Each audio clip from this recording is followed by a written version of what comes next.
कैसे हैं आप सभी अच्छे होंगे। जो भी बच्चे यूट्यूब से जुड़े हुए हैं वो सभी बच्चे ज़रा ध्यान से इन चैप्टरों को समझेंगे। आज हमें जो कंप्लीट करना है एक्सरसाइज 8.1 कंप्लीट करना है। जिन बच्चों ने इनका इंट्रोडक्शन टू ट्रिग्नोमेट्री का जो रिकॉर्डेड वीडियो है वो नहीं देखा है, वो आपके प्लेलिस्ट में आ चुकी है, आप वहाँ जाके एक बार उसे गो थ्रू हो लें, तब आप इस चैप्टर्स को समझने के लिए काफ़ी आसान ये चैप्टर लगेगा जब आप उस वीडियोज़ को देख लेंगे। चलिए, तो आप जुड़ चुके हैं कंसेप्ट वाला के साथ। जैसे कि हमारे यूट्यूब चैनल का नाम है कंसेप्ट वाला, तो अपने कंसेप्ट को रखना है बिल्कुल साउंड बोल्ड और उस कंसेप्ट के हेल्प से आपको एक क्वेश्चन टैकल करने हैं। चलिए, तो हम आगे बढ़ते हैं। इसमें दे रखा है क्वेश्चन नंबर फर्स्ट 8.1 का, in triangle ABC right angle at B। तो सबसे पहले आपको इनका इमेज जो है उसका पिक्चर क्लियर होना चाहिए। अगर आप इमेज बनाने में, अगर इसका जो पिक्चर होता है अगर वो बनाने में अगर आप कंफर्ट फील करते हो तो आप ट्रिगो में भी कंफर्ट फील करोगे। देखो कैसे बोला, राइट एंगल ट्रायंगल, तो हम सबके जहन में एक बात आ जानी चाहिए कि राइट एंगल ट्रायंगल कहीं ऐसा बनता है, राइट, जिसमें एक चीज होती है बेस, एक होता है परपेंडिकुलर और एक होता है हाइपोटेन्यूज। अब ये क्या बोल रहा है, क्वेश्चन के अकॉर्डिंग चला जाए तो राइट एंगल एट B, यानी कि ये जो पॉइंट है ये हमारा क्या है, पॉइंट B, जहां पे एक राइट एंगल है। अब आप A यहां रख सकते हो या A यहां रख सकते हो, राइट। तो आप A यहां रखोगे और C यहां रखोगे, क्योंकि किसी भी इनक्लोज फिगर का जब हम नेमिंग करते हैं तो हमेशा हम एंटी क्लॉकवाइज डायरेक्शन में उसकी नेमिंग करते हैं, इस बात को ध्यान रखें। अब क्या कह रहा है, इसमें कुछ डाटा गिवन है, जैसे सबसे पहले आप यहां से लिख लेना गिवन, ओके। आपको गिवन में क्या क्या दे रखा है, AB की लेंथ दे रखी है 24 सेंटीमीटर, तो ये दे रखा है हमारा AB कितने का, 24 सेंटीमीटर का। BC जो है वो दे रखा है 7 सेंटीमीटर। अब बोला डिटरमाइन इनकी वैल्यूज निकालिए, ओके। मैंने आपको प्रीवियस वीडियोस में बता रखा है कि आपको किसी भी राइट एंगल ट्रायंगल में तीनों डाटा पता होना चाहिए। अभी तक हमारे पास परपेंडिकुलर बेस तो आ चुका है लेकिन हाइपोटेन्यूज नहीं आया है, तो सबसे पहले आप हाइपोटेन्यूज कैलकुलेट करोगे। चलिए तो हाइपोटेन्यूज कैलकुलेट करते हैं। उसके हमारे पास क्या रिलेशन होता है, with the help of Pythagoras theorem. आपको ये पता होता है कि पाइथागोरस ने बताया था कि जो हाइपोटेन्यूज होता है उसका स्क्वायर दो जो रिमेनिंग साइड्स हैं उनके स्क्वायर के इक्वल होता है। जैसे कि आप ये कह सकते हो AB square plus of BC का होल स्क्वायर, ओके। AC की लेंथ हमें पता नहीं है तो हम इसको ऐसे ही कैरी करते हुए चलते हैं। AC का स्क्वायर इक्वल टू AB कितना है हमारे पास 24 सेंटीमीटर, तो आप लिखोगे 24 का होल स्क्वायर। BC कितना है 7, तो हो जाएगा 7 का स्क्वायर। अब आपने ये सारे टॉपिक्स क्लास 8 में पढ़ा होगा स्क्वायर एंड स्क्वायर रूट में, तो 24 का जो स्क्वायर होता है वहाँ पे आपको टीचर ने सिखाया होगा या आपने भी सीखा होगा कि वो होता है 576 प्लस ऑफ 7 का स्क्वायर कितना होता है 49। तो यहाँ से आपने देखा कि AC स्क्वायर इक्वल टू कितना हो रहा है 6 और 9, 15 का 5 कैरी 1, 7 एंड 1 8 और 4 12 का 2 कैरी 1 और यहाँ पर हो जाएगा 6 to 5। एक बात और, एक्सपोनेंट और पावर में आपने क्लास 9th में पढ़ा होगा, क्लास 8 में भी पढ़ा होगा कि जब भी power LHS to RHS shift होती है तो रेसिप्रोकल हो जाती है। यानी कहने का मतलब है कि AC इक्वल टू हो जाएगा 6 to 5 रेस टू पावर 1/2, ठीक है। यहाँ पे AC का मतलब कोई ये ना समझे आकाश क्लासेस, ओके। AC क्या है, लाइन सेगमेंट, ओके, यहाँ पे फोकस करेंगे। अब इसका मीनिंग क्या होता है, AC equal to under root of 6 to 5, तो यहाँ से होगा AC इक्वल टू 25 सेंटीमीटर। अब ये लेंथ है तो लेंथ की यूनिट होती है, तो यहाँ पे ये तो मैग्नीट्यूड आ गया 25 और ये सेंटीमीटर भी आपको यहाँ पे मेंशन करना है, तो ये आ गया 25 सेंटीमीटर।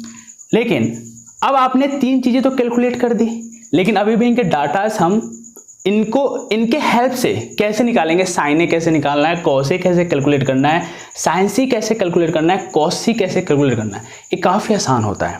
कब, जब आपके कंसेप्ट बिल्कुल क्लियर हों।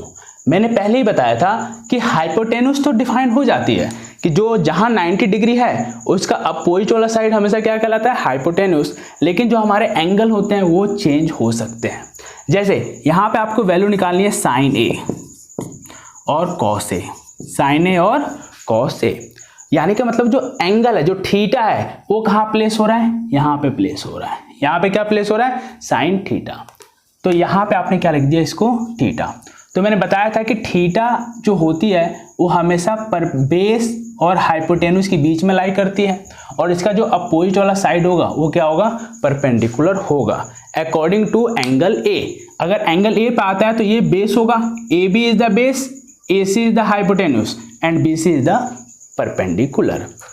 आपको पता है एक कोडिंग और सिखाई गई थी आप लोगों को, sine theta cos theta tan theta, Pappu बेटा प्यारे हरे हरे बोल। तो आपको पता है कि इसके लिए क्या होता है P अपॉन एच, इसके लिए क्या होता है B अपॉन एच। अब एंगल ए से आपने डिफाइन किया, कैसे डिफाइन किया जरा समझना इसको। इसके लिए क्या है परपेंडिकुलर, यानी कि BC जो है BC over AC, BC over AC, BC की लेंथ कितनी है 7 सेंटीमीटर, और जो AC है वो कितने का है 25।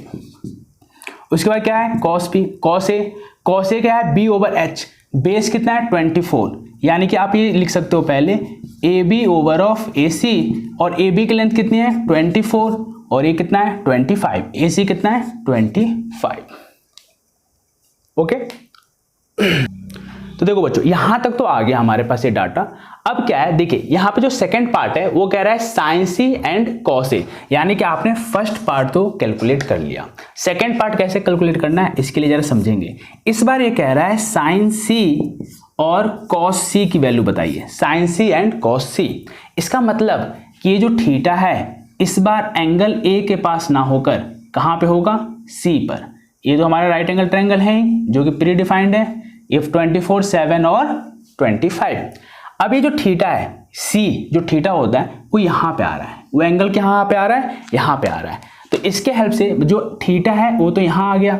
अब आपको ये पहले ही बताया गया, जिन बच्चों को ये समझ में नहीं आ रहा है कि सर ये कैसे हो रहा है, तो आपको जो प्रीवियस वीडियोस मैंने बना के भेजे हुए हैं यूट्यूब पे, जो सेंड हो चुका है, जो अपलोड हो चुका है, आप वहाँ पे जाके इन कंसेप्ट को पहले समझिए। अगर आप उन कंसेप्ट्स को डाइजेस्ट कर पाओगे तो ये जितने भी टॉपिक्स होंगे इनको हैंडल करना बहुत ही आसान होगा। मैंने वहाँ बताया था कि जो थीटा होता है वो हमेशा बेस और हाइपोटेन्यूस के बीच में लाई करता है, यानी कि अब इसके लिए बेस डिफाइन हो गया और ये हाइपोटेन्यूस डिफाइन हो गया, और थीटा की जो अपोजिट वाली साइड होती है वो हमारी परपेंडिकुलर कहलाती है। यहाँ पे साइन थीटा, फिर वही चीज़ें पप्पू बेटा प्यारे हरे हरे बोल, तो यहाँ से ये कोडिंग आ जाएगी। ओके अब यहाँ देखिए परपेंडिकुलर साइन सी के लिए परपेंडिकुलर क्या है ए बी, क्या है ए बी ओवर हाइपोटेन्यूस क्या है ए सी। हाइपोटेन्यूस तो प्री डिफाइंड है, उसमें कोई समस्या नहीं है। फ्लक्चुएट कौन करता है परपेंडिकुलर और बेस, इसमें हमें डिटरमाइन करना होता है। यहाँ पे बेस क्या है बी सी, तो हो जाएगा B C over hypotenuse A C. अब इनकी वैल्यू पुट कीजिए, बी सी कितना है 24, तो हो जाएगा 24 ओवर ए सी कितना है 25। दूसरा BC कितना है 7 सेंटीमीटर और AC कितना है 25 सेंटीमीटर। एक बात और ध्यान रखेंगे आप क्वेश्चंस में कि जो NCERT को फॉलो कर रहे हैं जो बच्चे, वो NCERT क्या करता है कि इन लाइन सेगमेंट्स को वो डायरेक्ट ना मान के इनको K के टर्म में रिप्रेजेंट करता है, उसके बाद इनके रेशियोज के फॉर्म में रिप्रेजेंट करता है और K को बैलेंस करके इनके आंसर्स निकालता है। अगर आप ऐसे भी करते हो तो ये भी सही है, कोई इशू नहीं है। क्वेश्चन नंबर 2 8.1 का क्वेश्चन नंबर 2 काफ़ी आसान है। देखिए इसमें कह रहा है कि in figure 8.13 find tan p minus cot r। ठीक है, इसमें एक ट्रायंगल दे रखा है PQR। PQR एक ट्रायंगल है जिसमें जो 90 डिग्री है वो एंगल Q पे है, एंगल Q पर है, और आपके पास दो चीज़ें दे रखी हैं, दो चीज़ें उन्होंने दे रखी है गिवन में, आप पहले वो नोट कर लीजिए। गिवन में आपके पास दे रखे हैं PQ इक्वल टू 12 सेंटीमीटर दे रखा है, और PR और क्या दे रखा है PR इक्वल टू 13 सेंटीमीटर। अब हमें क्या निकालना है QR।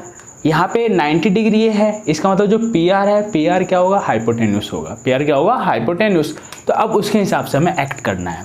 तो हमें पता है कि जो PR है वो हाइपोटेन्यूस है, तो पाइथागोरस से क्या होगा हाइपोटेन्यूस का जो स्क्वायर होता है वो सम ऑफ किसके बराबर होता है, जो रिमेनिंग साइड्स हैं इन दोनों के स्क्वायर के सम के बराबर होता है। तो इनका सम देखिए ये हो जाएगा PQ का whole square plus of QR का होल स्क्वायर। PR कितना दे रखा है 13, तो हो जाएगा 13 का whole square equal to PQ कितना दे रखा है 12 का होल स्क्वायर प्लस QR का होल स्क्वायर। तो ये कितना हो जाएगा 169 और ये कितना हो जाएगा 144। जिन बच्चों को ये समझ में नहीं आ रहा है, ये बहुत ही आसान है, इसमें कुछ नहीं किया हुआ है। 13 का स्क्वायर का मतलब होता है 13 इंटू 13, जैसे 2 2 जा 4 होता है, उसी प्रकार 13 इंटू 13 कितना होता है 169, 12 इंटू 12 कितना होता है 144 प्लस ऑफ QR का होल स्क्वायर। आपने एक चीज़ पढ़ा होगा कि जब राइट हैंड साइड से प्लस का डाटा अगर लेफ्ट हैंड साइड शिफ्ट करते हो तो वो माइनस में कन्वर्ट हो जाता है। इसका मतलब 169 जब ये डाटा इधर आएगा तो ये हो जाएगा minus of 144 equal to QR का होल स्क्वायर। तो यहाँ से कितना आएगा, 9 में से 4 गया तो 5, ये कितना बचेगा 6, 6 में से 4 गया तो 2 इक्वल टू QR स्क्वायर। इसको इधर भेजेंगे तो under root of 25 equal to QR, जिसकी वैल्यू कितनी आएगी 5 सेंटीमीटर। तो जरा यहाँ ध्यान से समझेंगे, तो ये जो QR है ये कितना आ गया हमारे पास 5 सेंटीमीटर। ओके, अब हमारे पास दो डाटा निकालना है, एक है हमारे पास tan P और दूसरा है cot R। तो पहले हम tan P के लिए इसको डिफाइन कर रहे हैं, यहाँ पे थीटा आ गया, तो थीटा हमेशा किसके किसके बीच में लाई करता है, बेस हाइपोटेन्यूज। तो बचा साइड वो क्या हो जाएगा परपेंडिकुलर। अब हमारे पास क्या निकालना है tan ऑफ P, तो tan ऑफ P क्या होगा परपेंडिकुलर ओवर बेस। तो परपेंडिकुलर क्या है QR ओवर बेस जो है वो कितना है PQ, यानी कि QR कितना है 5 सेंटीमीटर और PQ कितना है 12 सेंटीमीटर। ये तो tan P की वैल्यू आ गई। नेक्स्ट है cot R। अब cot R के लिए थीटा कहाँ प्लेस करेंगे, इसके लिए देखिए जरा।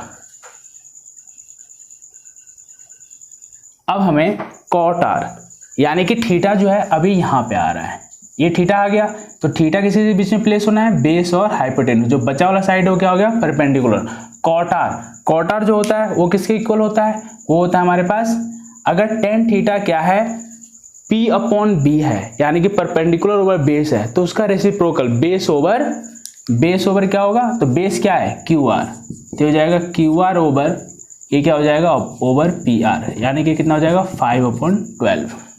5 हो गया और ये 12 हो गया। जब इन दोनों की वैल्यू आप सब्स्टिट्यूट करोगे, हमें ओवरऑल वैल्यू क्या निकालनी है tan of P minus of cot of R, जो कि कितना हो जाएगा 5/12 माइनस ऑफ 5/12। देखो ये प्लस का और ये माइनस का है, दोनों बैलेंस हो गए 0।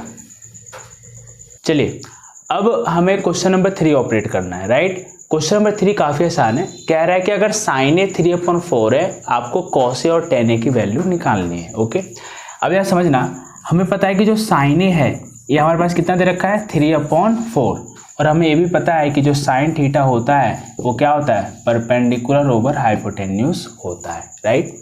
तो आप इनका जो रेशियो है जैसे से आप कंपेयर कर रहे हो, तो इनके रेशियो को मान लोगे k, लेट द रेशियो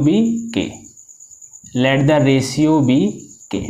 जो मैं पहले क्वेश्चन में जिस चीज़ की मैं चर्चा कर रहा था कि जो बच्चे एनसीईआरटी फॉलो कर रहे होते हैं, अगर आप एनसीईआरटी को पढ़ोगे तो इनके रेशियोज को डायरेक्ट ये क्या करते हैं के में कन्वर्ट करके तब उसको क्या करते हैं रिलेट करते हैं। जैसे यहाँ से अगर आप इसे कंपेयर करते हो, साइन ए को साइन थीटा से कंपेयर करते हो, तो यहाँ से जो आपका परपेंडिकुलर आएगा वो 3k के इक्वल आएगा, जो हाइपोटेन्यूज आएगा वो हमारे पास 4k के इक्वल आएगा। अब क्या करना है, हमें एक डाटा मिसिंग है, वो क्या है बेस। तो हमारे पास जो बेस होता है वो क्या हो जाएगा under root of h square minus of p square. ये आप सभी को पता है, जैसे कि ये कहाँ से फॉर्मूला आ रहा है, यहाँ पे समझ लेना, हाइपोटेन्यूज स्क्वायर इक्वल टू होता है perpendicular square plus of base square. हमें क्या निकालना था सिर्फ बेस, तो हम परपेंडिकुलर को इधर शिफ्ट कर देंगे, तो हो जाएगा h square minus of p square equal to b square. Okay, इसके पहले ये बताया गया कि अगर पावर इधर शिफ्ट होता है तो ये क्या हो जाएगा 1/2, जिसकी वैल्यू क्या होती है अंडर रूट के फॉर्म में होती है। तो ये डाटा हमने यहाँ पे यूज किया है। तो बेस इक्वल टू क्या हो जाएगा, यहाँ पे जरा समझना, हाइपोटेन्यूज कितना है 4k, तो ये हो जाएगा 4k का होल स्क्वायर माइनस परपेंडिकुलर कितना है 3 ऑफ k का होल स्क्वायर, तो ये हो जाएगा 4k मतलब 16k square minus of 9k square. तो यहाँ पे हो जाएगा कितना होगा 16 से 9 जाता है तो 7k स्क्वायर, जो कि कितने के बराबर हो जाएगा under root 7 into k। Okay, under root 7 into k। अब हमें क्या निकालना है cos A and tan A। आपने देखा है सभी का एंगल सेम है, सभी का एंगल सेम है, तो आपको पिक्चर क्लियर होनी चाहिए कि अगर हम cos A पुट करते हैं और 10A पुट करते हैं। देखो साइन है पप्पू, यहाँ पे क्या आएगा बेटा, और इसके लिए क्या आएगा प्यारे, हरे हरे बोल। ठीक है, अब ये क्या है देखिए, बेस कितना आ रहा है √7k, तो यहाँ पे आप इसको लिखोगे √7 ऑफ k ओवर जो हमारा हाइपोटेन्यूस है वो कितना है 4k, तो इस k से k को बैलेंस करोगे तो कितना आ जाएगा √7/4। यहाँ पे जो परपेंडिकुलर है वो कितना आ रहा है, परपेंडिकुलर है 3k, तो आप इसको पुट करोगे 3k, और जो बेस है वो कितना आ रहा है √7 ऑफ k, तो यहाँ पे आ जाएगा √7 ऑफ k, ये k से k बैलेंस हो जाएगा तो हो जाएगा 3/√7। ये आपके दो डाटा हैं, ये कैलकुलेट होके आ चुके हैं। अब हमें क्वेश्चन नंबर 4 करना है। क्वेश्चन नंबर 4 भी काफ़ी आसान है, जैसे इससे प्रीवियस क्वेश्चन आपने सॉल्व किया था उसी के हेल्प से आप क्वेश्चन नंबर 4 भी सॉल्व कर सकते हैं। देखिए कैसे करना है, इसमें एक डाटा यहाँ लिखा है गिवन, ये गिवन है कि 15 cot A = 8। ठीक है, तो इसका मतलब है कि cot A के साथ जो 15 है ना ये प्रोडक्ट में है, किसमें है प्रोडक्ट में। जब ये LHS टू RHS शिफ्ट होगा तो ये जाकर डिवीजन में कन्वर्ट हो जाएगा, यानी कि यहाँ से आएगा cot of A = 8/15, 8/15। तो यहाँ से cot A आ गया। अब इनको हम क्या बोलते हैं रेशियोज, क्या बोलते हैं रेशियो। cot A है ये रेशियो के फॉर्म में है, ठीक है ना, बेस परपेंडिकुलर या परपेंडिकुलर हाइपोटेन्यूस, इस तरह जो अलग अलग वैल्यूज हैं, जैसे साइन थीटा है वो परपेंडिकुलर और हाइपोटेन्यूस का रेशियो होता है। ठीक है, कॉस थीटा वो बेस और हाइपोटेन्यूस का होता है, टेन थीटा जो है वो परपेंडिकुलर और बेस का रेशियो होता है। इस तरह जो cot A है ये क्या हो जाएगा बेस ओवर परपेंडिकुलर, राइट। यानी कि जो cot थीटा होता है वो क्या होता है हमारे पास base over perpendicular, base over perpendicular हो गया। तो ये क्या है रेशियोज के फॉर्म में, तो इनको रेशियो क्या रिलेट करना पड़ेगा के मान लो। जैसे एनसीईआरटी को फॉलो कर रहे हो तो आपको के मानना चाहिए, क्योंकि एनसीईआरटी के जब आप एग्जांपल्स पढ़ोगे या उसकी जब डेप्थ नॉलेज लोगे तो आप देखोगे उन्होंने क्या कर रखा है, इनको रिलेट कर रखा है किससे, रेशियो के से। तो लेट द रेशियो बी के, तो आप इसको पहले एज्यूम कर लो, लेट द रेशियो बी के, लेट द रेशियो बी के। अब यहाँ से क्या होगा, जो बेस है वो कितना हो जाएगा 8/k, जो परपेंडिकुलर है वो कितना हो जाएगा 15k, राइट। दो डाटा तो आ गया, बेस भी पता चल गया, परपेंडिकुलर भी। मिसिंग क्या है हाइपोटेन्यूस, तो हाइपोटेन्यूस क्या होता है इक्वल टू √p² + b²। तो ये क्या हो जाएगा, ये यहाँ से होगा 15k का होल स्क्वायर प्लस 8k का होल स्क्वायर। अब जरा समझेंगे यहाँ पे 15 का स्क्वायर क्या होता है, ये होता है 225k², 225k²। चलिए, तो यहाँ पे होता है 225k² प्लस 8k का क्या हो जाएगा होल स्क्वायर 64k²। इन दोनों को ऐड करोगे तो कितना हो जाएगा √5 और 4 9, 6 और 2 8, ये हो जाएगा 2k², जो कि कितने के इक्वल होता है 289 का जो अंडर रूट होता है वो होता है 17, और यहाँ पे आ जाएगा k। यानी कि हमारे पास जो डाटा आ रही है देखिएगा जरा, यहाँ पे तक जो बेस था वो 8k था, परपेंडिकुलर 15k था, और जो हाइपोटेन्यूस है वो कितना आ गया 17/k, यानी कि 17k। अब हमारे पास निकालना क्या है साइन ए और सेक ए, साइन ए सेक ए। साइन ए क्या होता है, साइन ए होता है हमारे पास परपेंडिकुलर ओवर हाइपोटेन्यूस। परपेंडिकुलर कितना है 15k ओवर हाइपोटेन्यूस कितना है 17k। अब जरा समझेंगे ये k और k जो है इनकी जो ये बिल्कुल बैलेंस हो जाएंगे, तो हमारे पास जो ओवरऑल कैलकुलेट होके आएगा वो कितना बचेगा यहाँ से 15/17। तो जो साइन ए है इसकी वैल्यू कितनी हो गई 15/17। अब सेके की बात करते हैं, तो सेके क्या होता है हाइपोटेन्यूस ओवर बेस। तो हाइपोटेन्यूस कितना है 17/k ओवर बेस कितना है 8k, तो ये हो जाएगा 8/k। तो यहाँ पे जो k है ये दोनों हमारे बैलेंस हो जाएंगे, तो हमारे पास क्या बचेगा, हमारे पास बचेगा 17/8, 17/8, और यहाँ बचेगा 15/17। ये दोनों हमारी वैल्यूज कैलकुलेट हो गई। अब हमें करना है एक्सरसाइज 8.1 का क्वेश्चन नंबर 5। ये काफ़ी आसान है, आपको देखो क्या दे रखा है, यहाँ पे दे रखा है सेक ऑफ थीटा = 13/12। ओके, तो जिन बच्चों के ये समझ में नहीं आ रहा है जिन बच्चों को कि कैसे इनको टैकल करना है, तो उनको सबसे पहले अपने बेस के ऊपर वर्क करने की ज़रूरत है। जैसे कि आप जानते हो कि जो कॉस थीटा होता है, कॉस थीटा होता है b/h, और इसका रेसिप्रोकल क्या होता है, सेक थीटा। इसका रेसिप्रोकल क्या होता है, सेक थीटा, जो कितना हो जाएगा h/b। जैसे कि मैंने आपको पहले बताया था, अगर आप एनसीईआरटी फॉलो करते हो तो इन रेशियोज़ को के टर्म में लेना होता है। जैसे ये यहाँ पे क्या है, हाइपोटेन्यूस, और ये यहाँ पे क्या है, बेस। ओके, तो इसको आप के, लेट द रेशियो बी के, लेट द रेशियो बी के। तो यहाँ से जो हाइपोटेन्यूस होगा रिलेट होगा कितना हो जाएगा, 13 ऑफ के, और जो बेस है वो होगा 12 ऑफ के। तो मैंने आपको पहले बताया था कि हमें तीनों डाटा रिक्वायरमेंट चाहिए होता है, परपेंडिकुलर, बेस और हाइपोटेन्यूस। आपके पास यहाँ पे दो डाटा है, एक डाटा नहीं है जिसको आप कैलकुलेट करोगे। तो क्या होता है, P = √h² minus of b², जो कि यहाँ पे कैलकुलेट करके क्या आएगा, 13 ऑफ के का whole square minus of 12 of K का होल स्क्वायर। तो ये यहाँ से कितना होगा देखेंगे जरा, 13 का स्क्वायर कितना होता है, 169 के² माइनस ये कितना होगा, 144 के²। तो यहाँ से कितना आएगा, 25 के² अंडर रूट का। ये 25 कैसा है, जिन बच्चों को ये समझ में नहीं आ रहा है आप यहाँ देख सकते हैं, 9 में से 4 गया तो 5, 6 में से 4 गया तो 2। तो यहाँ से जब जो चीज़ आएगी वो क्या होगी, +5 अंडर रूट के। लेकिन ये क्या है कि आपके एक ट्रायंगल की लेंथ है, राइट। तो लेंथ कभी भी ना नेगेटिव में नहीं होती है, लेकिन आपको ये बात जरूर ध्यान में रखना है कि जब भी अंडर रूट से कोई चीज़ बाहर आती है तो प्लस माइनस के फॉर्म में आती है। लेकिन यहाँ पे लेंथ की बात की जाती है, तो लेंथ हमेशा पॉजिटिव होता है, इसलिए हमें जो कंसीडर करना है, कंसीडर क्या करना है, हमें पॉजिटिव वाला डाटा कंसीडर करना है। तो सपोज हमने यहाँ पे जो p है उसको लिख दिया 5 ऑफ k। अब यहाँ पे क्या कह रहा है क्वेश्चन कह रहा है कि given sec theta equal to इतना, calculate all other trigonometric ratios. Okay, तो इसी के लिए हमें क्या करना है, अदर ट्रिग्नोमेट्रिक रेशियोज निकालने हैं। तो जैसा कि आपको पता है कि अदर ट्रिग्नोमेट्रिक रेशियोज क्या क्या होंगे, जरा समझना। हमारे पास 6 ट्रिग्नोमेट्रिक रेशियोज थे, जिसमें से एक तो दे रखा है, ठीक है। अब इससे जो रिलेट है वो कौन सा है, कॉस ऑफ थीटा। तो इसका रेसिप्रोकल हो जाएगा, तो कितना हो जाएगा, 12/13। ओके, इसका रेसिप्रोकल कितने, कॉस थीटा आ गया। उसके बाद से जो हमें फाइंड आउट करना है वो निकालना है साइन थीटा। उसके बाद से साइन का उल्टा कोसेक थीटा, टेन थीटा और कॉट थीटा। ये जो है जो रिमेनिंग हमारे ट्रिग्नोमेट्रिक रेशियोज है जिनकी वैल्यू हमें कैलकुलेट करनी है। अब जरा समझना, यहाँ हमने पढ़ा था, एक कोटेशन आप लोगों को बताया गया था कि जो sine theta cos theta tan theta में जो रिलेशन होता है वो क्या होता है, पप्पू बेटा प्यारे हरे हरे बोल। उसके हेल्प से भी आप यूज कर सको। जैसे इसके लिए बात किया जाए तो क्या हो जाएगा, P/H। इसके लिए इसका रेसिप्रोकल होगा तो ये H/P हो जाएगा। टेन थीटा क्या होता है, पप्पू बेटा प्यारे, यानी कि P हरे हरे बोल, यानी कि P/B। लेकिन यहाँ पे क्या होगा, ये उसका रेसिप्रोकल हो जाएगा B/P।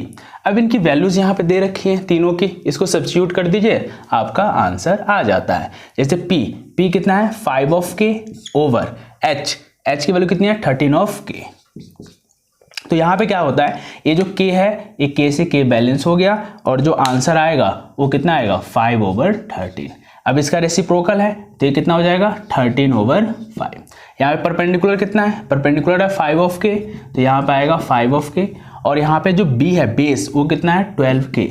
तो यहाँ पे जो k है ये एक दूसरे को बैलेंस कर लेंगे, और इसका आंसर कितना आ जाएगा, 5/12। अगर टेन थीटा 5/12 है तो कॉट थीटा जो होगा वो हो जाएगा 12/5, उसका रेसिप्रोकल होता है। इस तरह से आपको एक क्वेश्चन कंप्लीट।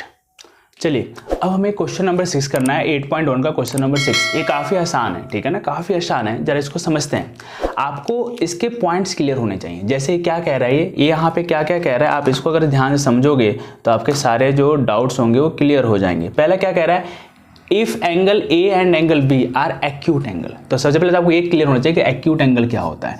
तो एंगल ए और एंगल बी, ये जो एंगल्स हैं ये 0 डिग्री से तो बड़े हैं, ये 0 डिग्री से तो बड़े हैं, बट 90 डिग्री से छोटे हैं। मतलब एक्यूट एंगल कहने का मतलब है कि those angles which are greater than 0 degree but less than 90 degree, such that cos A equal to cos B। ये आपको गिवन डाटा है, cos A equal to cos B, ठीक है, ये गिवन डाटा है।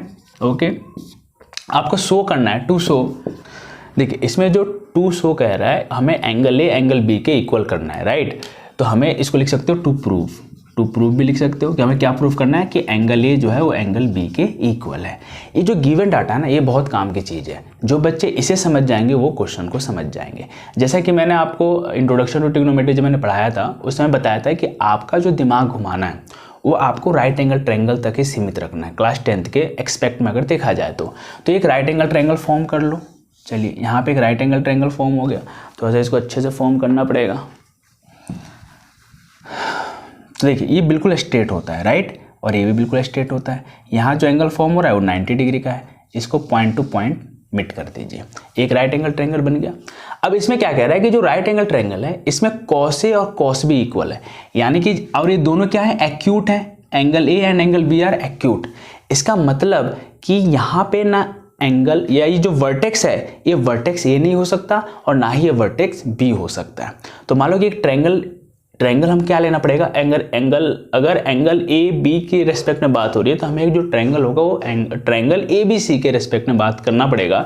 तो हमें जो पूरा ट्रायंगल है इसकी नेमिंग हमें ए बी सी करनी होगी। तो हमने इसको क्या मान लिया, ए, और इसको क्या मानेंगे, बी, और इसको क्या मानेंगे, सी, राइट। या आप इसको ऐसे मान सकते हो, C B A whatever, आपके ऊपर है, ठीक है। अब यहाँ ये कह रहा है कि एंगल ए और एंगल बी जो है वो एक्यूट है, यानी कि ये 90 डिग्री हो गया तो ये जो रेस्ट एंगल्स हैं ये एक्यूट एंगल हैं। और ये फैक्ट भी है कि राइट एंगल ट्रायंगल में एक एंगल तो 90 डिग्री का होता है और rest 2 angles are acute angle. अब इसमें ज़रा समझेंगे, अगर हम एट अ टाइम थीटा जो है हम इसको कंसीडर करते हैं, राइट। कॉस जो ये थीटा है हमने उसको क्या मान लिया, एंगल ए को हमने थीटा मान लिया, राइट। तो यहाँ पे क्या दे रखा है, cos of A equal to cos of B, ठीक है। अब जब एंगल मैंने आपको बताया था कि एंगल हमेशा प्लेस्ड होता है, वो होता है बेस और हाइपोटेन्यूस के बीच में। तो ये हमारे लिए क्या हो जाएगा, बेस, और ये क्या हो जाएगा, हाइपोटेन्यूस, ओके। तो कॉस से क्या होता है, कॉस से होता है बेस ओवर हाइपोटेन्यूस, यानी कि बेस क्या आ रहा है, बेस आ रहा है AC ओवर AB, ओके। अब दूसरे एस्पेक्ट में क्या बात हो रही है कि दूसरे एस्पेक्ट में आप देख रहे हो कि जो हमारा कॉस बी है यानी कि थीटा क्या होगा यहाँ पे। तो जब थीटा ये है तो अब थीटा किसी के बीच में प्लेस होता है, बेस और हाइपोटेन्यूस। तो ये वाली साइड तो बेस होगी और ये हाइपोटेन्यूस होगी। तो इसके लिए क्या हो जाएगा, इसके लिए होगा बेस, यानी कि BC over of AB, okay. अब जरा यहाँ ध्यान समझना, इसमें क्या है करना है। अब देखिए, अब इन दोनों साइड में देखेंगे AB और AB क्या है, दोनों में आ रहा है बेस, एज अ बेस आ रहा है, ठीक है। तो अभी क्या कर सकते हो, अगर आप इसको ऐसे करो, AC इक्वल टू, आपको पता है कि अगर कोई भी चीज़ अगर left hand side to right hand side जाती है तो क्या होती है, प्रोडक्ट होती है। तो यहाँ पे हो जाएगा BC ओवर AB। ये प्रोडक्ट क्यों होगा, क्योंकि यहाँ पे डिवाइड में है, जब डिवाइड हो जाता है तो किस में कन्वर्ट होता है, प्रोडक्ट में कन्वर्ट होता है। तो अब यहाँ से हो जाएगा AB। अब देखो जरा, अब क्या होगा कि ये AB जो है और AB एक दूसरे को क्या कर देंगे, बैलेंस कर देंगे। AB एक दूसरे को बैलेंस कर दिया उन्होंने, तो बैलेंस करते हैं, क्या आ गया यहाँ पे, AC इक्वल टू BC। ये डाटा हमारे पास कैलकुलेट होकर आ गई कि AC जो है वो BC के इक्वल है। तो थोड़ा देर के लिए मैं इसको रफ कर देता हूँ, आप लोगों को जो नोट करना है वो वीडियो पॉज करके आप नोट कर सकते हैं। इस पर हमें एक कंसेप्ट से रिलेटेड कुछ बातें करनी हैं, फिर आपको समझ में आएगा। अभी कहता है AC इक्वल टू BC, यानी कि AC और BC के क्या है, इक्वल है। AC जो है वो BC के इक्वल है, AC BC के इक्वल है, यानी कि कहीं ना कहीं ये कैसा ट्रायंगल बन रहा है, कहीं ना कहीं ये आइसोसेलेस राइट एंगल ट्रायंगल बन रहा है। आइसोसेलेस कहने का मतलब क्या है, क्योंकि हमने ये कैलकुलेट कर लिया कि AC की लेंथ जो है वो BC के इक्वल है। इसका मतलब क्या होता है कि अगर मान लो कि जो साइड है अगर ये इक्वल है तो इनके जो बेस एंगल्स होते हैं ये भी आपस में इक्वल होता है। ऐसा थ्योरम आपने क्लास 9th में पढ़ा होगा, ठीक है। कि जैसे आप समझना, जैसे मान लो कि आपने ऐसे पढ़ा होगा कि जो आइसोसेलेस ट्रायंगल है अगर इनकी साइड्स इक्वल हैं तो इनके जो बेस एंगल्स होते हैं ये भी आपस में क्या होते हैं, इक्वल होते हैं। यानी कि एंगल 1 है वो एंगल 2 के बराबर होगा। तो यहाँ पे क्या एंगल है, एंगल A और एंगल B। तो हम कह सकते हैं कि जो साइड्स इक्वल है, तो डेट्स वाई इस कंसेप्ट से आप ये कह सकते हो कि angle A equal to angle B, hence proved. चलिए अब हमें जो क्वेश्चन करना है वो क्वेश्चन नंबर 7 करना है 8.1 का, ठीक है ना। ये बहुत ही आसान है। देखिए इसका जो फर्स्ट पार्ट है, जैसे आप सभी बच्चों का जो टर्म 1 है वो आपका ऑप्शनल होने वाला है, तो इसमें से आप समय बचा सकते हो। देखो जो 2-3 मेथड से करके कोशिश करते हैं कि जो ट्रिग्नोमेट्री है आप जिस मेथड से भी सोच रहे हो ना उस मेथड से भी सही हो सकता है, लेकिन आपको उसमें पैसेंस रखना होता है। कुछ बच्चे क्या करते हैं कि कुछ क्वेश्चन सॉल्व कर रहे हैं, आधे के पास से फिर छोड़ देते हैं कि इसके आगे नहीं आएगा। अब कोशिश करके तो देखो वो क्वेश्चन वहीं पे सॉल्व होने वाला होगा या उसके 1-2 स्टेप बाद सॉल्व हो सकता था, राइट। आपको ऐसा नहीं करना है कि क्वेश्चंस करके आधे अधूरे छोड़ने हैं। अगर आप एक बार क्वेश्चंस को जब शुरू कर दिया है सॉल्व करना तो उसमें पैसेंसफुली उसको सॉल्व करके देखो, कहीं ना कहीं किसी ना किसी कंक्लूजन तक जरूर पहुंचोगे। जैसे मान लो कुछ बच्चे ऐसे सोच रहे होंगे कि सर ये कहीं ना कहीं मुझे नजर आ रहा है a + b × a - b और ये नजर आ रहा है a + b × a - b, तो कहीं ना कहीं सर हमने पढ़ा था बचपन में कि a + b × a - b जो होता है वो a² - b² होता है। आप बिल्कुल सही सोच रहे हो, इसको जरा समझ के देखो यहाँ पे, क्योंकि यहाँ पे cot θ की वैल्यू दे रखी है। ओके, तो आपने इसको लिखा 1 + sin θ × 1 - sin θ और यहाँ पे आएगा 1 + cos θ और यहाँ पे आएगा 1 - cos θ। अभी क्या हो गया a + b और ये हो जाएगा a - b, तो क्या हो जाएगा ये हमें पता है कि होता है a² - b², राइट। अब 1 का स्क्वायर करने पे तो 1 ही आएगा। अब देखो नेक्स्ट क्या है यहाँ पे a + b × a - b, तो ये हो जाएगा 1 - cos² θ। क्या हो जाएगा cos² θ। Mister cameraman B focus है मजे ले रहे हो। ये हो जाएगा 1 - sin²। 1 - sin² क्या होता है cos², क्या हो जाएगा ये cos² θ और ये हो जाएगा 1 - cos², तो ये कितना होता है sin² θ, राइट। अब एक बात जरा ध्यान समझना, इस स्क्वायर को आप बाहर ले सकते हो तो क्या हो जाएगा cos θ ओवर sin θ का होल स्क्वायर, राइट। और cos ओवर sin क्या होता है cot θ, क्या होता है cot θ का होल स्क्वायर। और cot θ कितना दे रखा है 7/8, तो इसी डाटा को आप यहाँ पुट कर दो 7/8 का होल स्क्वायर, यानी कि हो जाएगा 49/64। लेकिन अभी भी आपको थोड़ा कुछ और दिमाग लगाना है। देखो एक पार्ट 1 तो हो गया, पार्ट 2 में उसने डायरेक्ट पूछा है कि cot² θ की वैल्यू बताओ, तो इसकी वैल्यू पुट कर दीजिए 7/8 दे ही रखा है cot θ, इसका स्क्वायर कर दो, कितना हो जाएगा 49/64। लेकिन कुछ बच्चे अभी तक ये सोच रहे थे कि सर हमने perpendicular over base over hypotenuse इस तरह की चीजें पढ़ी हुई थी, तो क्या हम उससे कर सकते हैं? हाँ बिल्कुल आप कर सकते हो, ठीक है। इसको तो आप मेथड 1 मान लो, ठीक है। मेथड 2 देखो कितना आसान है। अगर आपको और ट्राई करना है तो आप और ट्राई कर लीजिए। तो एक क्वेश्चन करने के बहुत सारे अप्रोच होते हैं, आप किसी भी अप्रोच को यूज करके क्वेश्चन को सॉल्व कर सकते हो। जैसे समझना यहाँ पे दे रखा है cot of theta, cot theta कितना दे रखा है 7/8। हमें पता है कि cot थीटा क्या होता है, जैसे हमने पढ़ा है कि tan थीटा होता है पप्पू बेटा प्यारे, यानी कि p/b होता है, उसका उल्टा क्या हो जाएगा b/p, यानी कि ये क्या हो गया b और ये क्या हो गया p। हमें रेशियो क्या मानना होता था, के टर्म में मानना होता है। अगर हम एनसीईआरटी को फॉलो करें, आप डायरेक्ट भी कर सकते हो, कोई इशू नहीं है। तो सपोज यहाँ से आपने मान लिया कि जो बेस है वो 7 आ रहा है और जो परपेंडिकुलर है वो 8 आ रहा है, तो यहाँ से जो हाइपोटेन्यूज होगा वो कैसे निकलेगा, base square plus of perpendicular square. तो यहाँ से कितना हो जाएगा 7 का स्क्वायर प्लस ऑफ 8 का स्क्वायर, तो ये कितना हो जाएगा 49 प्लस ऑफ 64, ये कितना हो जाएगा 9 और 4 13 का 3 कैरी 1 6 4 10 and 1 11, तो ये हो गया √113। ये आपका हाइपोटेन्यूज आ गया। अब हमें इनकी इंडिविजुअल वैल्यू इनमें पुट करनी है। जैसे यहाँ पे क्या दे रखा है 1 प्लस साइन थीटा की वैल्यू क्या होती है, साइन थीटा होता है परपेंडिकुलर ओवर हाइपोटेन्यूज, तो परपेंडिकुलर कितना है यहाँ पे 8, तो ये हो जाएगा 8/√113। और यहाँ पे सेम वही डाटा आना है, ये क्या है 1 माइनस ऑफ 8/√113। और नीचे देखो ये कितना आ जाएगा 1 प्लस बेस कितना है 7/√113 और यहाँ से आएगा 1 माइनस 7/√113। अब जरा समझेंगे, ये तो सभी बच्चे जिन्होंने नोट कर लिया वो नोट कर लेंगे, जिन्होंने नोट नहीं किया है वो वीडियो को पॉज करके नोट कर लेना। अब जरा समझाना आगे समझते हैं इस क्वेश्चन को कैसे करना है। जैसे यहाँ पे देखिए क्या बन रहा है, यहाँ बन रहा है a + b × a - b और यहाँ पे बन रहा है a + b × a - b। तो ये किस चीज़ का फॉर्मेशन हो रहा है a² - b², उस फॉर्मूले से आप इसको रिलेट कर सकते हो। तो सपोज यहाँ पे आपने इसको बोला 1² - 8/√113 का होल स्क्वायर, ओके। और जो डिनोमिनेटर आ रहा है वो भी आएगा 1 का स्क्वायर माइनस ऑफ 7/√113 का होल स्क्वायर। अब यहाँ से ज़रा समझते हैं, यहाँ पे क्या आएगा, यहाँ पे जो चीज़ आने की ये तो आएगी 1/8 का स्क्वायर कितना होता है 64 और √13 का स्क्वायर कितना होगा 113 ओवर ऑफ, इसके नीचे 1 मान लो, ये हो जाएगा 1 माइनस ऑफ 7 का स्क्वायर कितना होता है 49, 7 का स्क्वायर हो जाएगा 49 ओवर ऑफ 113, इसके नीचे 1 मान लो। अब हमें क्या लेना है, इसका एलसीएम लेना है, तो ये हो गया 113।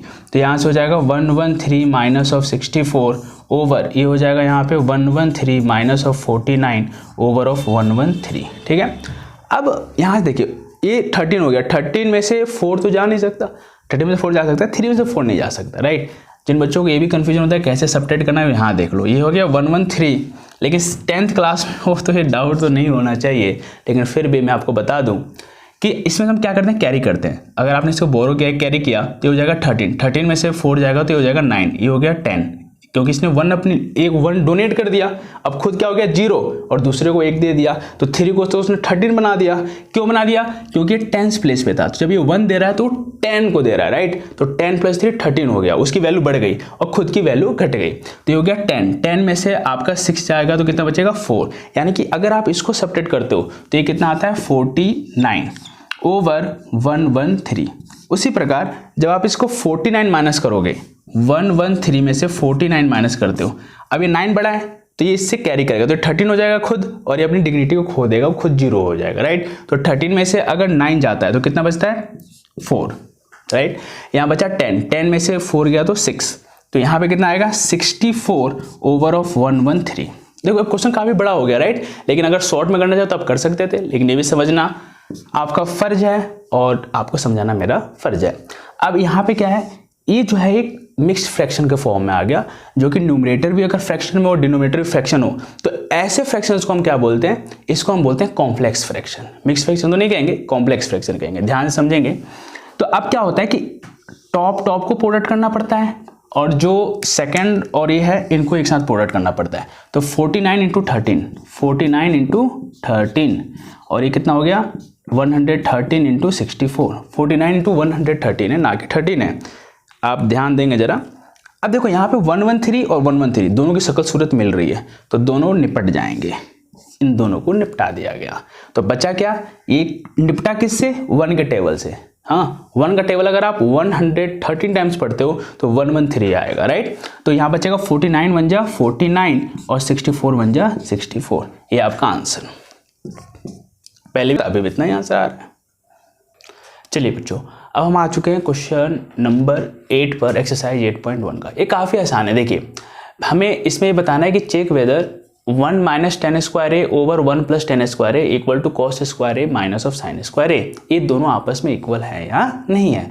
तो जब भी आपको इक्वल करना होता है तो LHS की वैल्यू अगर RHS की इक्वल है तो इक्वल है, और अगर LHS की वैल्यू RHS की इक्वल नहीं आ रही है तो इक्वल नहीं है। तो बहुत ही सिंपल है। तो अब कैसे सॉल्व करना है जरा समझते हैं। यहाँ पे हमारे पास एक गिवन है, एक डाटा गिवन दे रखा है कि 3 cot A इक्वल टू कितना है 4। तो यहाँ से क्या होगा cot A equal to 4/3, cot A equal to 4/3। लेकिन यहाँ पे देख रहे हैं हम tan है, क्या है tan। तो यानी कि हम tan थीटा जो होता है या tan A बोल दो तो कितना होगा 1/cot A, यानी कि हमें इसका रेसिप्रोकल करना पड़ेगा 3 और 4, मतलब 4/3 है। अब इसका रेसिप्रोकल करोगे तो 3/4 हो जाएगा, राइट। अब यहाँ से हमें डाटा उठा के हम LHS में पुट कर सकते हैं। तो LHS जो हमारा पार्ट है वो कितना है 1 - of tan² A over 1 + of tan² A, ठीक है। अब यहाँ पे क्या होगा, देखिए ये होगा 1 - tan² A, tan की वैल्यू कितनी आ गई हमारे पास 3/4, तो हम यहाँ पुट करेंगे 3/4 का होल स्क्वायर ओवर ये कितना दे रखा है 1 + ये कितना आ जाएगा 3/4 का होल स्क्वायर। तो काफ़ी आसान है, जरा समझते हैं। ये 3/4 का स्क्वायर का क्या मतलब है, जिन बच्चों को ये भी समझ में नहीं आ रहा है वो यहाँ समझ लेना। 3/4 का होल स्क्वायर, इसका मतलब होता है कि हम जो बेस है उसी को 2 बार रिपीट कर दें। जैसे कि 3/4 × 3/4, तो कितना हो जाएगा 3 3 जा 9 और 4 4 जा 16, यानी कि 9/16 जो है ये कैलकुलेट होके आ रहा है। तो अब जरा समझते हैं, इस डाटा को सभी समझ चुके होंगे क्लास 10th में आप सभी। ये हो जाएगा 1 - 9/16 और नीचे क्या आएगा 1 + ऑफ 9/16। अब मैंने बताया था कि गलती से अगर बचना है तो ये जितने भी यहाँ पे होल नंबर्स आते हैं जैसे 1 2 3 4 5 उन सब के नीचे 1 लगा दो, अब देखो जरा ये 1 और 16 का एलसीएम कितना होगा, 1 और 16 का एलसीएम तो 16 हो गया, तो यहाँ पे आएगा 16 - ऑफ 9। इसी प्रकार जो नीचे होगा वो भी हमारा 16 एलसीएम आ जाएगा, तो यहाँ पे हो जाएगा 16 + 9। अब 16 में से अगर 9 जाता है तो कितना बचता है 7/16 और यहाँ से हो जाएगा 25/16। अब देखिए अब क्या करना है, 65/16, 25/16। देखिए वर्डिंग्स पे ध्यान देने से अच्छा है कि बोर्ड पे ध्यान दो, ये ज़्यादा अच्छा होगा। 7/16 और यहाँ पे हो गया 25/16। लेकिन आप सभी को दोनों पे ध्यान देना है, वर्डिंग भी सर बोल के आ रहे हैं और लिख भी के आ रहे हैं, इसी गलतफहमी में ना रहें कि एक से काम चल जाएगा, ठीक है। ये हमारा कैसा फ्रैक्शन आ गया, कॉम्प्लेक्स फ्रैक्शन। अब मैं बार बार सिखा चुका हूँ, कितनी बार इस क्वेश्चन में आ चुका है, तो आप सभी ट्रेंड हो गए होंगे, राइट। सभी को अब आ गया होगा कैसे इसको टैकल करना है, कैसे हैंडल करना है अगर कोई भी कॉम्प्लेक्स फ्रैक्शन आता है तो हो जाएगा 7 × 16 और यहाँ से हो जाएगा 16 × 25। अब क्या करना है, देखो ये 16 जो है ना, इन दोनों की शकल सूरत मिल रही है, दोनों को निपटा दो। लो भाई निपट गए। किसके टेबल से, टेबल 1 के टेबल से। 16 1 जा 16, 16 1 जा 16, 1 के टेबल से कर दो या 16 के टेबल से कर दो, 1 टाइम्स में 16 1 जा 16, 16 1 जा 16। अब कितना हो जाएगा, 7 1 जा 7, 25 1 जा 25। तो इसका जो LHS का पार्ट आ रहा था वो कितना आ रहा था, 7/25। तो LHS जो है वो 7/25 है, ठीक है। जिन बच्चों को अभी नोट करना है वो वीडियो को पॉज करके नोट कर सकते हो, लेकिन अब हमें आगे भी सॉल्व कर लेते हैं, फिर आप एक साथ नोट कर लेना, या जिन्हें नोट करना है वो नोट कर लीजिए। इसलिए आपने ऑब्जर्व किया होगा कि मैं हर वीडियो के बाद साइड में खड़ा हो जाता हूँ कि ताकि आपको इसमें कोई डिस्टर्बेंस ना हो। अब नेक्स्ट है कॉस स्क्वायर, जो हमारा RHS है। अब ये क्या कह रहा है, ये बोल रहा है कॉस स्क्वायर ए, कॉस स्क्वायर ए। थोड़ा एस अच्छे से नहीं बना, हैंडराइटिंग पर वर्क करनी पड़ेगी आकाश सर को, राइट। कॉस स्क्वायर ए, ऐसे ही कह रहे हो मिस्टर मोहनलाल, यही कह रहे हो, राइटिंग पे वर्क करो। निक्को को देखो, इनको भी इसी बात की शिकायत है, सर राइटिंग थोड़ा सुधारिए। सुधारेंगे बेटा, बहुत जल्द सुधारेंगे, थोड़ा समय दीजिए आप, सब चीज़ सुधारा जाएगा। अभी हो जाएगा cos square A minus of sine square A, okay. अब यहाँ ध्यान दो, कॉस ए, अब कॉस ए कैसे निकाला जाए, यहाँ तो सही कहीं नजर ही नहीं आ रहा और ना ही साइन नजर आ रहा है। अब कैसे किया जाए, फंस गए क्या? नहीं, फंसना नहीं है बेटा, कंसेप्ट वाले को साथ हो, फंसने तो देंगे ही नहीं हम, ठीक है ना। पढ़ते जाओ बस मन लगा के। अब यहाँ पे क्या है, एक डाटा हमारे पास कि कॉट जो है वो कितना दे रखा है, 4/3। कॉट थीटा क्या होता है, कॉट थीटा का अगर हम रेशियोज की बात करें तो क्या होता है, जैसे टेन थीटा होता है P/B, तो उसका उल्टा क्या हो जाएगा, B/P। तो ये क्या हो जाएगा B और ये हो जाएगा P। कमी किसकी है, H की कमी है, तो यहाँ से हाइपोटेन्यूज क्रिएट कर लो। पहले हाइपोटेन्यूज निकालते हैं, √4 का स्क्वायर प्लस ऑफ 3 का स्क्वायर, तो ये कितना हो जाएगा 16 + 9, यहाँ से हो जाएगा 25, जिसकी वैल्यू कितनी हो जाएगी 5। अब जरा समझते हैं कॉस ए, तो कॉस स्क्वायर ए है तो इसको ऐसे लिख सकते हो, कॉस ए का whole square minus of sine A का होल स्क्वायर। अब जरा बात ध्यान से समझना, कॉस थीटा क्या होता है, कॉस थीटा होता है B/H। तो यहाँ पे जो B है वो कितना है 4, तो यहाँ पे लिखोगे 4/ हाइपोटेन्यूज कितना आ रहा है 5, तो 4/5 का whole square minus sine theta क्या होता है परपेंडिकुलर, तो परपेंडिकुलर कितना है 3/H यानी कि 5 का होल स्क्वायर। तो ये कितना हो जाएगा 16/25 माइनस 3 का स्क्वायर कितना होगा 9 और 5 का स्क्वायर कितना हो जाएगा 25। ये दोनों लाइक फ्रैक्शन है, तो लाइक फ्रैक्शन में एलसीएम निकालने की झंझट ही नहीं होती है, बहुत आसान होता है। जो डिनोमिनेटर है वही उसका एलसीएम हो गया, तो ये हो गया 25। अभी क्या होगा, एज इट इज आ जाएंगे 16 - 9। जब लाइक फ्रैक्शन होते हैं तो जो भी साइन होता है उसके साथ ही जो हमारा न्यूमरेटर होता है वो ऑपरेट हो जाता है। 16 में से 9 जाएगा तो कितना बचेगा 7/25। अब जरा यहाँ बात ध्यान से समझना, जो हमारा RHS है वो भी कितना आ रहा है 7/25, और जो LHS है वो भी कितना आ रहा है 7/25। तो क्या दोनों डाटा आपस में इक्वल है, तो यस, जिसका आंसर क्या आएगा, yes, both data are equal. तो हमें करना है क्वेश्चन नंबर 9, 8.1 का क्वेश्चन नंबर 9। काफी इजी है, देखिए कैसे टैकल करना है। पहले क्वेश्चन पढ़ते हैं, in triangle ABC right angle at B। तो सबसे पहले तो एक ट्रायंगल बना लीजिए। चलिए एक ट्रायंगल बन गया, जहां पे ये कह रहा है कि जो 90 डिग्री है ना वो एंगल B पे है, ओके। तो बाकी के जो साइड बचे वो क्या बचेगा, A और C। तो हमारा ट्रायंगल तैयार हो गया ABC, ट्रायंगल ABC, जहां पे B पे क्या है 90 डिग्री है। अब एक डाटा दे रखा है हमें, क्या गिवन है, tan of A equal to 1/√3, 1/√3। तो यहां से हमें ये आइडिया लग गया कि tan A दे रखा है मतलब थीटा दे रखा है, ओके। जब थीटा ये दे रखा है तो ये वाली साइड क्या होगी, बेस, और ये क्या होगा, परपेंडिकुलर। ठीक है, ये वाला तो बेस होगा और ये वाला परपेंडिकुलर होगा, क्योंकि मैं काफ़ी क्वेश्चन में समझा चुका हूँ कि थीटा जो आपका लाई करता है वो बेस और हाइपोटेन्यूज के बीच में लाई करता है। ओके, और टेन थीटा क्या होता है, टेन थीटा होता है परपेंडिकुलर ओवर बेस। तो यहाँ से एक आइडिया ये लग गया कि जो हमारा बेस है ये √3 है, यानी कि ए बी जो लेंथ साइड है या जिसकी लेंथ कह सकते हो, ए बी की जो लेंथ होगी वो √3 के बराबर होगी। √3 यूनिट, अब यूनिट में कुछ हो सकता है, √3 सेंटीमीटर, मीटर, व्हाटएवर। BC जो है ये क्या होगा, परपेंडिकुलर, क्योंकि थीटा यहाँ है तो इसका अपोजिट वाली साइड क्या होती है, परपेंडिकुलर, तो ये हो गया 1। अब हमें AC की लेंथ निकालनी है, तो AC क्या है, हाइपोटेन्यूज। तो हाइपोटेन्यूज कैसे निकालते हैं, H = √p² plus of b²।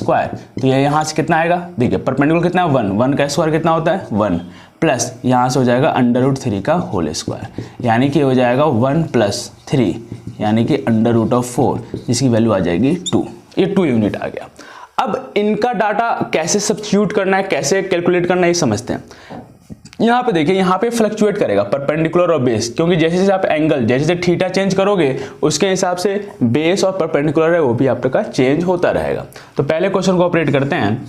यहाँ पे दे रखा है sin A cos C plus of cos A sin C।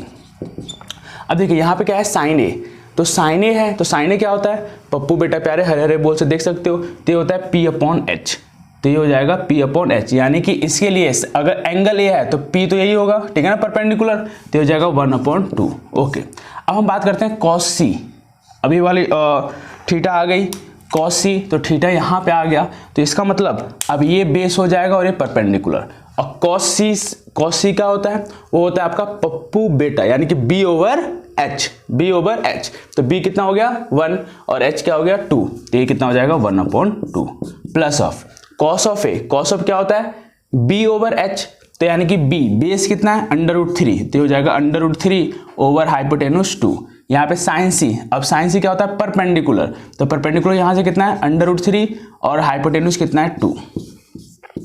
जिन बच्चों को ये समझ में आ जाएगा कि परपेंडिकुलर बेस कैसे फ्लक्चुएट करता है, ठीक है ना, अगर आप एंगल अगर चेंज करते हो, एंगल A से एंगल C लाते हो तो कैसे परपेंडिकुलर बेस अपने आप को एडजस्ट करता है, तो आपको किसी क्वेश्चन में प्रॉब्लम नहीं होगी। अब ये नॉर्मल सिंप्लीफिकेशन है, 1 का टेबल 1 टाइम पढ़ोगे तो 1 1 जा 1, 2 2 जा 4, तो 1/4 हो गया। √3 × √3 कितना होता है 3, और 2 2 जा कितना होता है 4। देखो लाइक फ्रैक्शन हो गया, तो एलसीएम कितना हो जाएगा 4, ये हो जाएगा 1 + 3 कितना हो जाएगा 4/4, यानी कि 1, इसका 1 आंसर है। चलिए, तो आपने देखा कि जो पहला क्वेश्चन था यही तो हमारा निपट गया, इसके आंसर कैलकुलेट हो कितनी आ रही है 1 आ रही है। अब सेकंड क्वेश्चन ऑपरेट करते हैं। यहाँ पे दे रखा है cos ऑफ A, तो cos A यहाँ से क्या होगा बेस ओवर हाइपोटेन्यूज, यानी कि जो सेकंड पार्ट है आपका cos A cos C minus of sin A × sin C। तो cos A है, इसका मतलब क्या हो जाएगा बेस कितना हो जाएगा √3/2, तो हो जाएगा √3/2, ये हमारा बेस हो गया। ओके, बेस क्या है इसमें √3 और 2 क्या है हाइपोटेन्यूज, तो ये जो रिलेशन है ये cos A का रिलेशन आ गया। साइन cos C पूछ रहा है, cos C है, ओके, तो cos C क्या हो जाएगा 1 और ये कितना हो जाएगा 2, यानी कि कितना हो जाएगा हमारा 1/2, क्योंकि बेस ओवर हाइपोटेन्यूज होता है, तो अगर C थीटा यहाँ पे है तो बेस ये होगा और हाइपोटेन्यूज ये होगा, माइनस ऑफ sin A क्या होता है परपेंडिकुलर, तो परपेंडिकुलर कितना हो जाएगा 1 ओवर हाइपोटेन्यूज 2, ये sin A की वैल्यू हो गई। sin C क्या होगा √3 ओवर ऑफ 2। देखिए सेम डाटा है माइनस साइन के साथ, तो इसको पहले सिंप्लीफाई कर लो, ये हो जाएगा √3/4 माइनस √3/4, तो ये दोनों क्या है, ये प्लस का और ये माइनस का, दोनों टर्मिनेट होकर कितने आ जाएंगे 0, तो इसका आंसर कितना आ जाएगा 0। चलिए बच्चों, अब हमें करना है क्वेश्चन नंबर 10। ये काफ़ी आसान है, ठीक है ना, क्वेश्चन पढ़ के घबराना नहीं है सर इतने बड़े क्या क्या डाटा दे रखा है कैसे करना है, बहुत ही आसान होता है। देखो कैसे, यहाँ बोल रहा है कि in triangle PQR right angle at Q, तो सबसे पहले तो आप एक राइट एंगल ट्रायंगल बना लो, लीजिए राइट एंगल ट्रायंगल बन गया, जिसमें बोल रहा है कि 90 डिग्री जो है वो Q पर है, राइट, और ट्रायंगल की जो नेमिंग है वो क्या है PQR। तो देखो इस तरह से देखो हमारा क्या बन गया, एक ट्रायंगल बन गया PQR, क्या बन गया ट्रायंगल PQR, जहाँ पे 90 डिग्री कहाँ है Q पे है उसमें जो गिवन डाटा है वो क्या क्या गिवन है PR + QR = 25 सेंटीमीटर, ये हमारे पास एक डाटा गिवन है कि इन दोनों का जो समेशन है वो 25 के इक्वल है। ओके, और एक डाटा और गिवन रखा है कि जो PQ है वो हमारा 5 सेंटीमीटर है। ओके, अब देखिए पी क्यू ये हो गया, ये 5 सेंटीमीटर हो गया, ओके। और एक डाटा ये दे रखा है कि P R plus of Q R, इन दोनों साइड का समेशन 25 के इक्वल है। अब हमें क्या एक रिलेशन हमें पता होता है जिसके हेल्प से हम इस क्वेश्चन को सॉल्व कर सकते हैं। वो क्या है कि अगर हम परपेंडिकुलर का स्क्वायर करें और बेस का स्क्वायर करें, दोनों को ऐड कर दें तो हमारे हाइपोटेन्यूज के स्क्वायर के इक्वल होता है। यानी कि आप यहां से ये लिख सकते हो पी क्यू का whole square plus of Q R का whole square equal to P R का होल स्क्वायर, ओके। यहाँ पे पी क्यू की वैल्यू दे रखी है 5, तो यहाँ पे हो जाएगा 5 का स्क्वायर। इस चीज को उधर भेज दीजिए तो क्या हो जाएगा P R square minus of Q R square. ये किसी को आपत्ति नहीं होगी क्योंकि जब भी plus sign LHS to RHS जाता है तो माइनस में कन्वर्ट हो जाता है।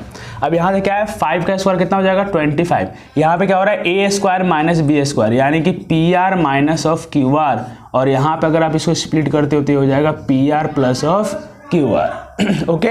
अब यहाँ पे क्या दे रखा है कि P R plus Q R की वैल्यू कितनी दे रखी है 25 सेंटीमीटर, तो हो जाएगा 25 equal to P R minus of Q R, और इस डाटा को आप रिप्लेस कर सकते हो 25 से क्योंकि ये पहले से ही गिवन है, ओके।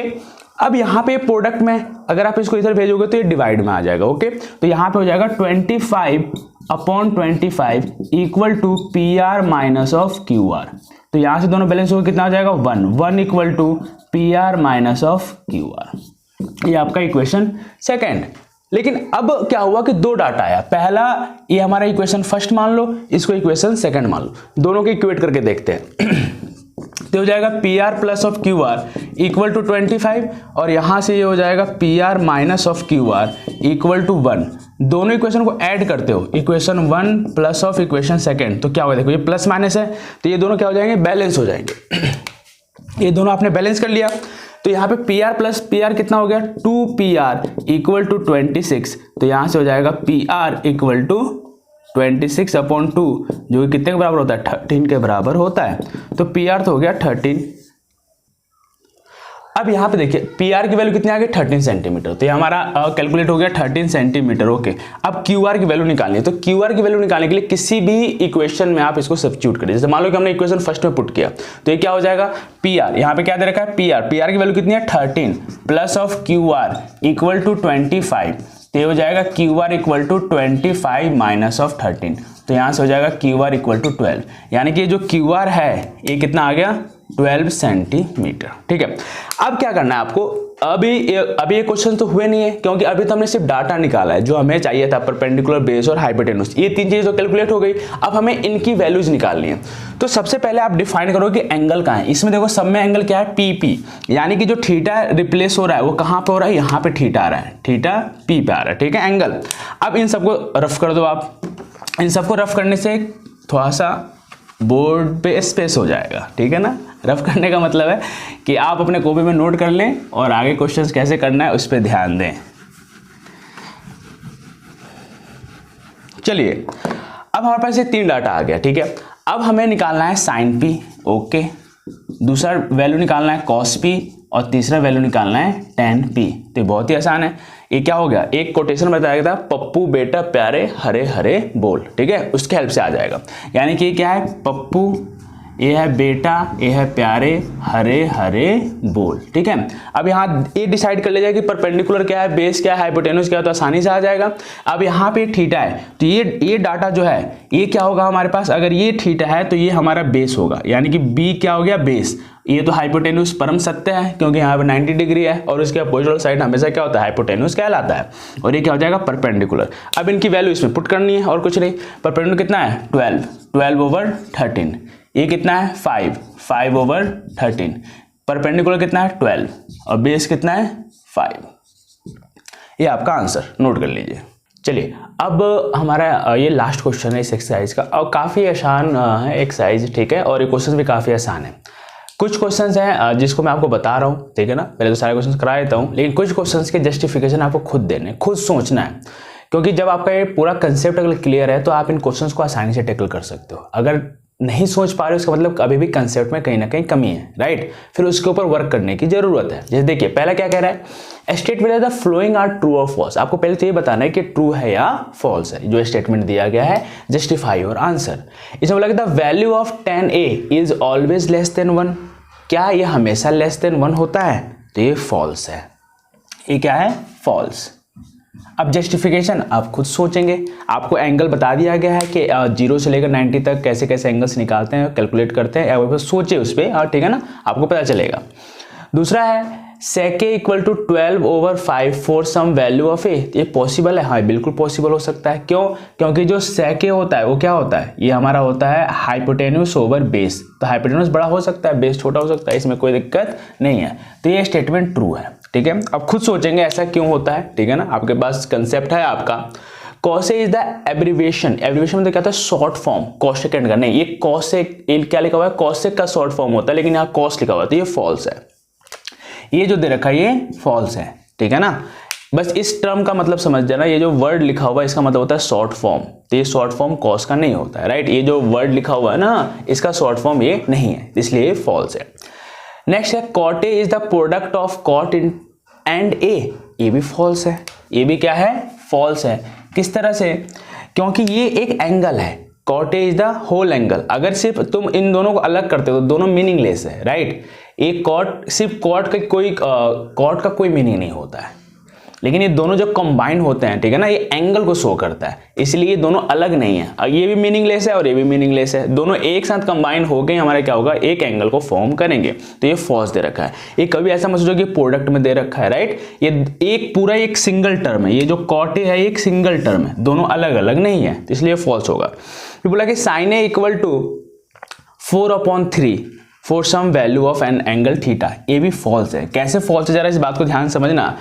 क्योंकि साइन थीटा जो होता है परपेंडिकुलर ओवर हाइपोटेन्यूस। यहाँ पे हाइपोटेन्यूस क्या हो गया 3 और परपेंडिकुलर क्या हो गया 4। और आपको पता है कि hypotenuse is the longest side of a triangle. तो यहाँ पे 4 जो हो गया वो बड़ा हो रहा है, मतलब परपेंडिकुलर बड़ा हो गया। तो यानी कि यहाँ से गलत आ रहा है कि हमारा हाइपोटेन्यूस कभी छोटा नहीं हो सकता है।